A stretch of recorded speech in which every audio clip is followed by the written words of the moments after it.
Guys, welcome back to our channel. रात के बज गए हैं 11 और हमें आ रही है बहुत नींद। तो हम आपको बस इतना बताना चाहते हैं कि कल हमें कॉल आया है, एक स्कूल में जाना है। हमने पटेल नगर के स्कूल में, गवर्नमेंट स्कूल में, वहाँ पर मेरा एंड डॉक्टर साहब का लेक्चर है। हम वहाँ पर फीमेल्स को अवेयर करेंगे, उनकी कॉमन हेल्थ प्रॉब्लम्स को डिस्कस करेंगे एंड वहाँ पे हमारे नीमा ऑर्गेनाइजेशन के सीनियर्स भी होंगे। तो हाँ जी, अभी तो हम सोएंगे और कल सुबह मिलते हैं आपसे। सो सी यू टुमारो। निम्मा का life member, national integrated medical association का लाइफ मेंबर हूँ और यहाँ पटेल नगर में शेखर अस्पताल के नाम से हॉस्पिटल चला रहा हूँ। पिछले सन 1987 से ये शेखर अस्पताल चला रहा हूँ और आज यहाँ राजकीय हाई स्कूल पटेल नगर हिसार में आज हमारे निम्मा के डॉक्टर्स, महिला डॉक्टर्स और मेल डॉक्टरों ने यहाँ कैंप लगाया है, जिसमें बच्चों को हीट स्ट्रोक के बारे में व सैनिटरी पैड यूजेस और कुछ महिलाओं बच्चों की बीमारियों के बारे में बताया जाएगा। निम्मा के काफ़ी डॉक्टर्स, महिला डॉक्टर्स और मेल डॉक्टर्स भी आए हुए हैं जो इसके बारे में बच्चों को जानकारी देंगे और कुछ सैनिटरी पैड या कुछ मेडिसिन वगैरह वितरित करेंगे। सेतिया, यहाँ सेतिया नर्सिंग होम पटेल नगर से फैमिली फिजिशियन हूँ for last 30 years, practicing in Hisar area. और आज हमारी एसोसिएशन नीमा हिसार की तरफ से एक मेडिकल अवेयरनेस कैंप इस government girls high school Patel Nagar Hisar में लगाया जा रहा है, जिसके तहत हम लोग जनरल अवेयरनेस और मेडिकल अवेयरनेस के लिए बच्चों को प्रेरित करने के लिए आए। गर्ल्स की के लिए स्पेशली पीसीओडी और जेनाइटल एरिया से रिलेटेड, प्यूबरिटी से रिलेटेड डिजीज़ के लिए इनको अवेयर किया जाएगा। कुछ मेडिसिन, कुछ कंसल्टेशन, कुछ पैड्स डिस्ट्रीब्यूट किए जाएंगे। और ये नीमा अमृत महोत्सव जो हमारा 75 ईयर्स का चल रहा है, उसके तहत हमारा ये एक प्रोजेक्ट है, पायलट प्रोजेक्ट है। और मैं इस पायलट प्रोजेक्ट के लिए नीमा के सभी पदाधिकारियों को और हमारे बच्चों को शुभकामनाएं देता हूँ। ब्लीडिंग होनी चाहिए मैक्सिमम 7 डेज, ठीक है। अगर 7 दिन से ज़्यादा आपको पीरियड्स हो रहे हैं तो वो एबनॉर्मल है। उस कंडीशन में आपको घर में मम्मी को या डॉक्टर को, किसी को भी, टीचर को भी आपको बताना है। और 2 दिन से अगर कम हो रहे हैं आपको पीरियड्स तो वो भी एबनॉर्मल है, ठीक है। तो उस कंडीशन में भी आपको किसी को भी इन्फॉर्म। आज मैं आपको एक छोटी सी इंट्रोडक्शन दे रही हूँ। पहले अपनी एसोसिएशन के बारे में। हम लोग नीमा से जुड़े हुए डॉक्टर्स हैं। नीमा जो है वो नेशनल इंटीग्रेटेड मेडिकल एसोसिएशन है, जिसके अंतर्गत हम लोग आयुर्वेदिक और एलोपैथिक दोनों तरह की मेडिसिन्स को यूज़ करते हैं। सबसे पहला हमारा जो कदम होता है वो होता है कि हम हर रोगी को प्रकृति के द्वारा ठीक करें, ठीक है। यानी कि हम लोगों को दवाइयों की ज़रूरत ही ना पड़े, हम बीमार ही ना हों, ठीक है। और अगर हम बीमार हो जाते हैं तो पहला हमारा काम होता है कि हम हर्बल मेडिसिन्स के द्वारा, योग प्राणायाम के द्वारा अपने मरीज़ को ठीक करें। अगर वहाँ से बात नहीं चलती तो फिर हम कुछ मेडिकल जो हमारी हैं एड्स हैं उनको यूज़ करते हैं। लेकिन आज हम लोगों को यहाँ आने की जो मेन ज़रूरत पड़ी वो ये है कि हमारी क्लिनिकल प्रैक्टिस में हम देखते हैं बहुत सारे बच्चे आते हैं, ठीक है। कुछ अवेयरनेस में कमी होने की वजह से मेंस्ट्रुअल हाइजीन नहीं रख पाते हैं, या कुछ ऐसी प्रॉब्लम्स हैं जो वो मतलब कि शेयर नहीं कर पाते हैं। कोई सॉफ्ट कॉर्नर नहीं है जहाँ पे वो शेयर कर सकें। तो इसलिए हमारी एसोसिएशन ने ये कदम उठाया कि क्यों ना हम ही बच्चों के पास चल के उनके साथ कुछ उनकी प्रॉब्लम्स डिस्कस करें और उनको अवेयर करें, जिसके अंतर्गत आज हमारा जो मेन टॉपिक है वो है पीसीओडी एंड पीसीओएस, यानी polycystic ovarian disease and polycystic ovarian syndrome, जो कि मेंसेस जिन बच्चियों को आते हैं उनमें ज़्यादातर देखने को मिलते हैं। और इसी टॉपिक के ऊपर हमारी जो मुख्य वक्ता हैं वो आज डॉक्टर गीतांजलि हैं, जो आपको इन सब बातों के बारे में बताएंगी। तो मैं डॉक्टर गीतांजलि को मंच पे आमंत्रित करती हूँ। आप तालियों से उनका स्वागत कीजिए। डॉक्टर गीतांजलि। Good morning. कैसे हो सब? मैम का समझ आ गया आपको लेक्चर जो अभी मैम ने बताया था? मेंसेस का सबको क्लियर हो गया? किसी को कोई डाउट उसमें? मैं किसी से भी पूछ लूँ क्या पूछा बताया मैम ने? नहीं? क्यों? समझ तो आ गया?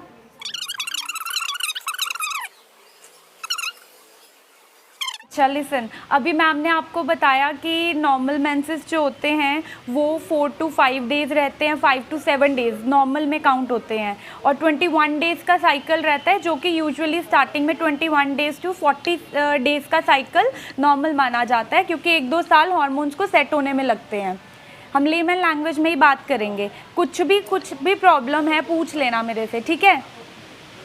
तो नॉर्मल मेंसेस तो आपको क्लियर कर दिया मैम ने। अब उसमें क्या प्रॉब्लम होती है, मेनली इस एज ग्रुप में क्या होता है कि एक पीसीओडी करके बीमारी होती है, जिसे हम बोलते हैं पॉलीसिस्टिक ओवेरियन डिसीज़। उसमें क्या रहता है, अब हमारे अंदर 2 अंडेदानी होती हैं, नॉर्मली उसमें अंडे होते हैं और वो टाइम पे रप्चर होते हैं। तो अगर वो अंडे छोटे छोटे बहुत सारे बनने लग जाते हैं अंडेदानियों में, तो उसे हम पॉलीसिस्टिक ओवेरियन डिसीज़ बोलते हैं। ये बहुत टिपिकल है, मैं आपको नॉर्मली बताती हूँ इसमें क्या प्रॉब्लम रहती है। 1-2 साल तो वैसे ही मेंसेस में प्रॉब्लम रहती है, उसके बाद 3-4 साल में आपके मेंसेस नॉर्मल होने लग जाते हैं। बट अगर आपको तब भी ये प्रॉब्लम रह रही है, वेट गेन हो रहा है, इरेगुलर रह रहे हैं मेंसेस, इरेगुलर का मतलब है कि आपको 2-3 महीने तक आ ही नहीं रहे, या आपको 15-15 दिन में आ रहे हैं, आपको पीरियड्स को आते हुए 2 साल हो गए हैं, उसके बाद भी सेम ये प्रॉब्लम रह रही है, और वेट गेन हो रहा है, मुहासे हो रहे हैं जो कि बहुत कॉमन मिलते हैं इस एज ग्रुप में, मुहासे हो रहे हैं, और हेयर ग्रोथ आ रही है, आपके चिन पे बाल आ रहे हैं, आपके हाथों पे, पैरों पर, बैक पर। तो ये सब नॉर्मल में नहीं है, मतलब कुछ ना कुछ बॉडी में चल रहा है, इसी वजह से ये चीज़ें आ रही हैं, ठीक है? ओके, एम आई क्लियर कि नहीं? समझ नहीं आ रहा किसी को? कुछ बोलो, यस बोलो, नो बोलो, कुछ मेरे को भी लगेगा कुछ समझ आ रहा है। तो ये सब जो प्रॉब्लम्स रहेंगी, तो इसको हम पीसीओडी में काउंट करते हैं आफ्टर द इन्वेस्टिगेशंस को करवाकर उसके बाद हमें पता चलता है। पर ये कॉमन चीज़ें हैं जो अगर आपको 2-3 साल के बाद भी हो रही हैं तो ये नॉर्मल नहीं है। और ये क्यों हो रही हैं? बिकॉज़ जो हमारा आजकल का खाना पीना है, हम बाहर का जंक फूड बहुत खाते हैं, जंक फूड बहुत लेते हैं, और ये जो हम टिफ़िन पैक करके लेके आते हैं वो हम प्लास्टिक में लेके आ रहे हैं, जो कि नॉर्मली मार्केट में मिलते हैं। वो नहीं करना हमने स्टील का कंटेनर लेना है, क्योंकि पीसीओडी का सबसे बड़ा रीज़न है कि हम प्लास्टिक यूज़ कर रहे हैं। घर पे भी अगर आप माइक्रोवेव कर रहे हो, कुछ भी कर रहे हो, अपने प्लास्टिक के कंटेनर्स को यूज़ मत करो। यहाँ पे भी टिफ़िन ला रहे हो, स्टील के डब्बे में लेके आओ खाना, ठीक है? ठीक है जी? ठीक है। और बाहर का खाना नहीं लेना है आपने, घर का बना हुआ, और ज़्यादा से ज़्यादा आपने कोशिश करनी है कि आयरन रिच डाइट लीजिए। जैसे कि आप फ्रूट्स में केला ले सकते हैं, केले में आयरन होता है, पोटेशियम होता है, तो आपको ये दिन में एक बारी कोई ना कोई सीजनल फ्रूट आपने इंटेक में रखना ही रखना है। अपने पानी का कंजप्शन ज़्यादा रखना है, डिहाइड्रेशन नहीं होगी। जो ल्यूकोरिया की आपका बताया, वेजाइनल डिस्चार्ज के लिए भी पानी हो गया, लस्सी हो गई, ये चीज़ों का सेवन आपने रखना है, ठीक है? और नॉर्मली अगर आपको वेजाइनल डिस्चार्ज हो रहा है, थोड़ा बहुत पानी आ रहा है, वो नॉर्मल है। सफ़ेद पानी थोड़ा बहुत आना वो नॉर्मल माना जाता है, अगर उसमें कोई स्मेल है, कोई बदबू आ रही है, वो प्रॉब्लम है। पर अगर आपको नॉर्मली आ रहा है, थोड़ा बहुत आ रहा है, मेंसेस के दौरान आ रहा है, या मेंसेस से आने वाले हैं उस टाइम आ रहा है, वो नॉर्मल है। वो हमारी वेजाइना को क्लीन करने के लिए होता है, तो वो भी ज़रूरी है। अगर जैसे कि ज़मीन पे कुछ चाय गिर जाए, हम उसे पोछा लगा के साफ़ करते हैं, वैसे ही वेजाइनल डिस्चार्ज भी यही काम करता है, वेजाइना को क्लीन रखता है। तो इसीलिए डिस्चार्ज होना नॉर्मल है, बट अगर वो बदबू आ रही है, उसमें बहुत ज़्यादा हो रहा है, एक्सेसिव फॉर्म की, आपको दिन में 4-5 पैंटीज़ बदलनी पड़ रही है, वो प्रॉब्लमेटिक है। तो इन चीज़ों को आपने ध्यान रखना है। और सुबह बादाम भिगो के खाइए, उसमें भी आयरन होता है। और बाकी अपना एक्सरसाइज कीजिए। एक्सरसाइज टाइम नहीं है वैसे तो इस उम्र में टाइम होता ही है सबके पास, पर अगर आपके पास नहीं है तो आप मॉर्निंग में वॉक स्टार्ट कीजिए अपनी। और आप बताइए, खड़े हो जाओ, हो जाओ, हो जाओ, हो जाओ। क्या टॉपिक बताया मैंने अभी कौन सा कॉमन, मैंने एक डिसीज़ का नाम लिया था कि ये कॉमनली मिलता ही है फीमेल्स में, मतलब आजकल मिल रहा है।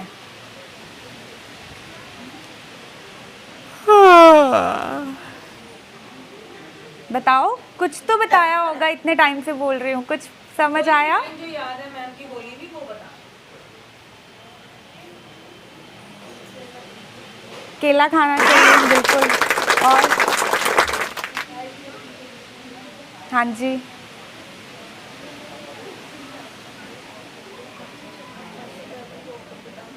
बस। हाँ जी, भिगो के बादाम भी खाने चाहिए। क्यों? क्योंकि उसमें आयरन होता है। ठीक है, कोई ना, बैठ जाओ। तो ये हार्मोन्स के इम्बैलेंस की वजह से ही प्रॉब्लम्स आती हैं। तो ये अगर आपको 2 साल तक सब चीज़ें मतलब ऐसे रह रहे, रेगुलर रह रहे, वो कॉमन है, उसमें डरने की ज़रूरत नहीं है। और वेजाइनल डिस्चार्ज भी अगर मेंसेस के दौरान हो रहा है आपको, वो भी नॉर्मल है। उसमें भी आपको ये नहीं कि हमें सफ़ेद पानी की शिकायत है, ऐसे शिकायत नहीं बोलते हैं, नॉर्मल हमारा बॉडी का सिस्टम है। और हर बॉडी अलग होती है, किसी को हो सकता है कि थोड़ा ये हो सकता है कि 4 दिन तक पीरियड्स रह रहे हैं, किसी को हो सकता है कि 7 दिन तक रह रहे हैं।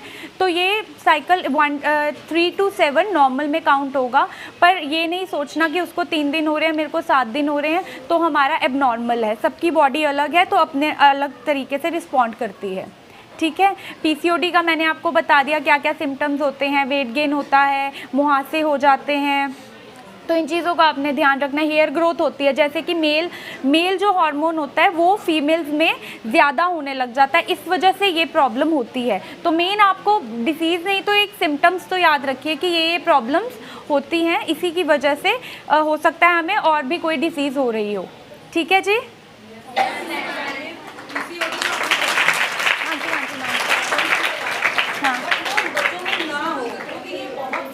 हाँ जी, हाँ जी, हाँ जी, कॉमन प्रॉब्लम होती जा रही है कि बच्चों को मान लो 12-13 में शुरू होता है, तो 18 से 24 में जो बच्चे हॉस्टल बन जाते हैं, हाँ जी, हाँ जी, हॉस्टल लाइफ में PCOD is very common. Yes yes. तो ये ना हो इसके लिए इनको क्या करना चाहिए? देखिए, सबसे पहले तो बाहर का बिल्कुल ही खाना बंद करना है, और शुगरी जो भी चीज़ें हैं जैसे चॉकलेट हो गई, कैंडी हो गई, और ये आइसक्रीम्स हो गई, इन सबको हमने डिस्कार्ड करना है, ये चीज़ें नहीं खानी है। घर का खाना खाना है हमने। और इसमें हल्दी बहुत अच्छा काम करती है, तो चाहे दूध में डाल के लीजिए, जैसे भी मतलब जिस भी फॉर्म में आपने लेनी है उसका सेवन कीजिए।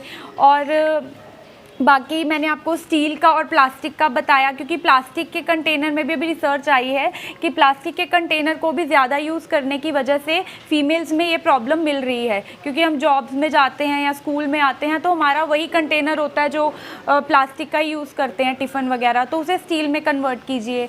और बाकी अपना जो लाइफस्टाइल है, अपना मॉर्निंग रूटीन, वॉक अपनी स्टार्ट कीजिए। तो ये सिर्फ लाइफस्टाइल डिसऑर्डर है, ये ऐसा कुछ नहीं है, ये हमारे इन्हीं खान पान वाली चीज़ों से ही हम इस चीज़ से रिलीफ कर सकते हैं। हरी पत्तेदार सब्ज़ी लीजिए, जैसे ब्रोकली हो गई, पालक हो गया, इन सब चीज़ों का सेवन कीजिए। तो इन चीज़ों से आपको, अगर तब भी आपको लगता है कि नहीं सिम्टम्स मेरे बढ़ ही रहे हैं, फिर आपको किसी गायनेकोलॉजिस्ट या किसी डॉक्टर से नियर बाय मिलना चाहिए, क्योंकि फिर आपके इन्वेस्टिगेशंस वगैरह कराए जाएंगे, हो सकता है कोई मेडिकेशंस भी देनी पड़े। पर सबसे पहले कहीं भी आप जाओगे, सबसे पहले आपको यही बोलेंगे अपने लाइफस्टाइल को सुधारिए। तो घर का खाना खाइए, और मीठा थोड़ा कम लीजिए, बाहर की चीज़ों का डिस्कार्ड कीजिए। जंक का मतलब ही होता है कचरा, तो हमें जंक फूड नहीं खाना है। तो यही चीज़ें हैं जो हमें कॉमनली करनी चाहिए। Thank you, thank you. किसी को कोई क्वेश्चन, किसी को कुछ पूछना है?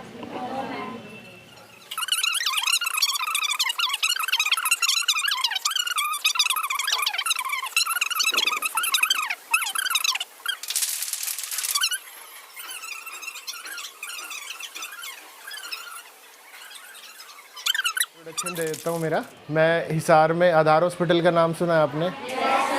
वहाँ पे वर्किंग हूँ as a emergency doctor. Emergency वाले डॉक्टर होते हैं ना जो सीरियस पेशेंट्स को देखते हैं, अचानक से कोई बेहोश हो गया, कोई वेंटिलेटर की ज़रूरत पड़ गई या कुछ बहुत ज़्यादा बीमार हो गया, तो ऐसे मरीज़ों को देखते हैं। तो मैं वहाँ पे तो as a emergency medical officer हूँ और एज आपके पटेल नगर में भारत क्लिनिक पे एज ए फिजिशियन वर्किंग हूँ। पता है आपको किस किस को नाम पता है भारत क्लिनिक का? चलो गुड। आज हम बात कर रहे हैं गायनेकोलॉजिकल इश्यूज़ के अलावा। अब जो मौसम आ गया है गर्मी का है, आज तो भगवान ने अपने एयर कंडीशनर ऑन कर दिए तो मौसम ठंडा है। अदरवाइज़ जो आजकल तापमान चल रहा है 40-45 डिग्री के आसपास, इस पे हमारे शरीर को क्या नुकसान हो सकते हैं, हमें क्या दिक्कत आ सकती है, उसमें सबसे बड़ी कॉमन प्रॉब्लम है हीट स्ट्रोक। नाम सुना होगा, लू लग गई, गर्मी लग गई, सुना है? किस किस ने सुना है? गुड। इसका मतलब मेरे वाले टॉपिक के बारे में सबको पता है। ठीक है, तो लू लगना क्या होता है? लू लगने में हमारे शरीर पे बाहर के एनवायरनमेंट का एक्सपोजर होने की वजह से हमारा तापमान बढ़ जाता है। जैसे गैस के ऊपर हम कोई चाय रखते हैं, कोई टोपिया रखते हैं, उससे गर्मी चाय के अंदर चली जाती है ना, एक से दूसरे में हीट ट्रांसफ़र होती है। तो ऐसे ही टेम्परेचर जो है, बाहर का टेम्परेचर बॉडी के अंदर एंटर कर जाता है, इससे हमारे शरीर का तापमान बढ़ जाता है। हमारे शरीर का तापमान बढ़ेगा तो क्या होगा? बुखार हो जाएगा, है ना। बाहर अगर बहुत ज़्यादा तापमान है और हम धूप में घूम रहे हैं तो क्या होगा? हीट स्ट्रोक का शिकार हो जाएंगे। हीट स्ट्रोक, स्ट्रोक का मतलब एकदम से उसने शरीर पे अटैक कर दिया, जैसे हार्ट अटैक, कार्डिक स्ट्रोक, ठीक है, ब्रेन स्ट्रोक जैसे लकवा, ऐसे हीट स्ट्रोक की तपिश के कारण, गर्मी के कारण शरीर के ऊपर जो नेगेटिव इफेक्ट आए उसको हम हीट स्ट्रोक बोल देते हैं शॉर्ट में। ठीक है, अब ये होता क्यों है? घर में सबके मम्मी पापा यही बोलते होंगे, धूप में बाहर नहीं जाना, गर्मी में बाहर नहीं जाना, बोलते हैं ना। और हम क्या कहते हैं? मम्मी तो पीछे ही पड़ी रहती है, सारा दिन धूप में नहीं जाना, अब मैं खेलूँ भी ना, होता है ना ऐसा। 4 बजे से पहले किसी को जाने भी नहीं देते बाहर, ऐसे ही होता है ना। उसके पीछे कॉज है, मम्मी पापा को पता है कि आपको लू लग जाएगी, गर्मी लग जाएगी।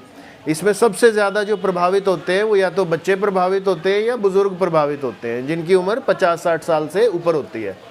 उसकी वजह है कि उनका शरीर का वय कम होता है, कमज़ोर होते हैं, जल्दी चीज़ों का आक्रमण होता है। तो ऐसे में छोटे बच्चे अगर धूप में घूमेंगे तो क्या होगा? लू लग जाएगी। ठीक है, तो सबसे पहला प्रिवेंशन, जब धूप बहुत ज़्यादा है और आपको कोई ऐसी कंडीशन में बाहर निकलना भी पड़ता है तो ट्राई टू अवॉइड इट, कि भाई मैं बाहर नहीं जाऊंगी। फिर भी मजबूरी है, बाय चांस जाना है, तो आज कुछ उपाय जानेंगे कि कैसे हम धूप में जाके भी थोड़ा बहुत बच सकते हैं। ठीक है, तो सबसे पहले जब भी धूप में बाहर निकलेंगे तो अपने साथ है कोई छतरी, कोई टॉवल, कोई चुन्नी, कोई दुपट्टा, इस टाइप का कुछ लेके चलेंगे जिससे हम थोड़ा सिर को कवर कर पाएँ। साथ में पानी की बोतल लेके चलेंगे कि थोड़ा पानी बीच बीच में जब भी प्यास लगे तो मैं लेती रहूँ।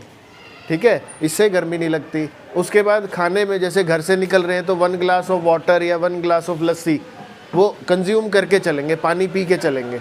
इससे जो रास्ते में डिहाइड्रेशन होगा, पानी की कमी होगी, वो हम फुलफ़िल कर सकते हैं कि पहले ही मेरे पास रिज़र्व है, बाई चांस डिहाइड्रेट थोड़ी हो भी गई तो मैं बैलेंस कर सकती हूँ उसको। और अगर घर से बिना प्यासे ही घर से निकल ली और तेज़ धूप थी तो क्या होगा? पड़ोसी उठा के लाएंगे, आपकी लड़की बेहोश पड़ी थी जी, है ना।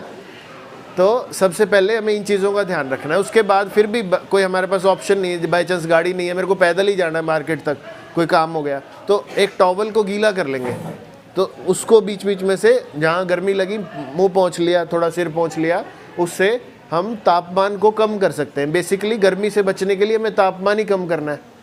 ठीक है, तो सेकंड हम ये चीज़ अपना सकते हैं। अब लू लग गई, लगने का मतलब है बहुत तेज़ बुखार आ गया। जैसे ही घर आई बहुत तेज़ बुखार था, शरीर तप रहा है, शरीर में पानी की कमी, होंठ सूखने लगे, चक्कर से आने लगे, ऐसा फील आने लगता है। जब ऐसा फील आने लगता है तो सबसे पहले रीहाइड्रेट यू, 1 गिलास पानी फटाफट से पी लेंगे। समझ गए? क्यों पी लेंगे? गर्मी नहीं लगेगी, है ना।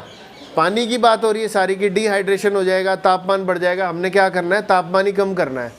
फिर देखा अभी भी नहीं, शांति नहीं पड़ी, मैंने फिर टेम्परेचर चेक किया, टेम्परेचर आया, ओहो बुखार है मुझे तो ऐसी कंडीशन में क्या करेंगे? सीधा टैप के नीचे ही बैठ जाएंगे ताकि शरीर का तापमान कम हो जाए, नहा लेंगे। और फिर भी अगर सोल्यूशन नहीं हुआ तो फिर क्या करेंगे, फिर डॉक्टर के पास जाएंगे। ठीक है, तो हीट स्ट्रोक क्या होता है पता लग गया। अब पूछूंगा मैं, नहीं पूछो मत, बस हमने सुन लिया, याद हो गया हमें सब, है ना।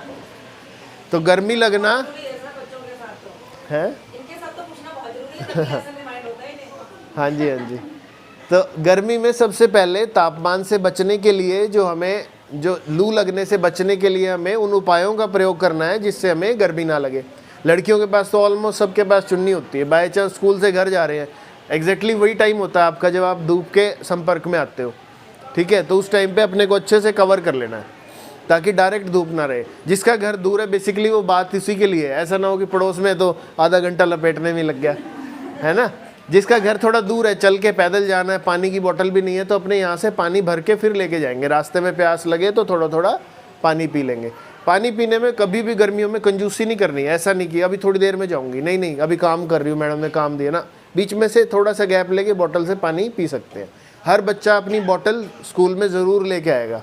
और आप गर्ल्स हो तो मैडम ने आपको स्पेसिफिकली बताया कि कौन सी बोतल यूज़ करेंगे।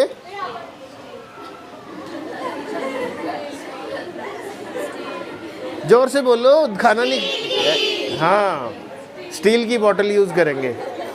स्टील की बोतल यूज़ करने से हम जो प्लास्टिक से होने वाली बीमारियां उससे भी बचेंगे और हम पानी भी पीते रहेंगे। अब हमारे बच्चों में से कौन से बच्चे हैं जो बोतल लेके आए हैं आज?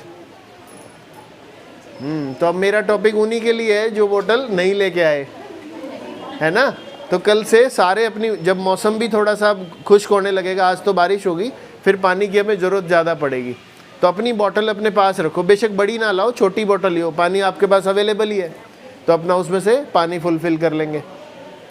ठीक है, उसके बाद अगर फिर भी ऐसा रहता है कि मेरा तापमान बढ़ा रहता है, शरीर का कोई ऐसा चक्कर आ गया, घबरा गए या बहुत ज़्यादा स्वेटिंग ऐसा हो रहा है, तो फिर हमें नज़दीकी डॉक्टर से मिलना है ताकि हम अपनी चीज़ के बारे में सोल्यूशन कर सकें। हो सकता है उससे और कोई कॉम्प्लिकेशन ना आ जाए, जैसे किडनी पे असर, लिवर पे असर, क्योंकि लू लगने का पूरी बॉडी पे डैमेज होता है, पूरे शरीर पे उसका नुकसान आता है। किडनी पे भी नुकसान होता है, ब्रेन पे भी नुकसान होता है, कई बार लू लगने से सीजर तक भी आ जाते हैं। तो फिर डॉक्टर जो आपके लिए रिकमेंडेड चीज़ है उसके अकॉर्डिंगली आपको ट्रीट करेंगे। ठीक है, चलो bye bye, have a nice day. Myself Kavita Yadav, ABRC government senior secondary school Patel Nagar cluster मेरा मेन है। इसी के अंतर्गत मेरा स्कूल, ये गवर्नमेंट गर्ल्स हाई स्कूल भी मेरा स्कूल ही इसी के अंतर्गत आता है। तो इस स्कूल के अंदर आज डॉक्टर्स की टीम ने बहुत ही अच्छा बच्चों को स्वास्थ्य के बारे में बताया। ये टीम जो है नीमा अमृत महोत्सव के अंतर्गत इस हमारे school government senior secondary school में नीमा के सभी डॉक्टर्स आए और उन्होंने बच्चों को स्वास्थ्य के बारे में बहुत अच्छी जानकारी दी। गर्ल्स के बारे में भी बहुत अच्छा बताया। जो बच्चे हिचकिचाते थे, नहीं बोल पाते थे, उसके बारे में भी डॉक्टर्स ने हर एक बच्चे के पास जा करके उनकी सभी की समस्याएं जो है सुलझाई और उन सभी को हर एक समस्या के बारे में बहुत अच्छे से उन्हें बताया। डॉक्टर सुनीता यादव के नेतृत्व में doctor Robin Madan, doctor Geetanjali, doctor Alka Malhotra, doctor Rajendra Setia, इन सभी डॉक्टर्स ने हमारे स्कूल में बहुत अच्छा सहयोग दिया।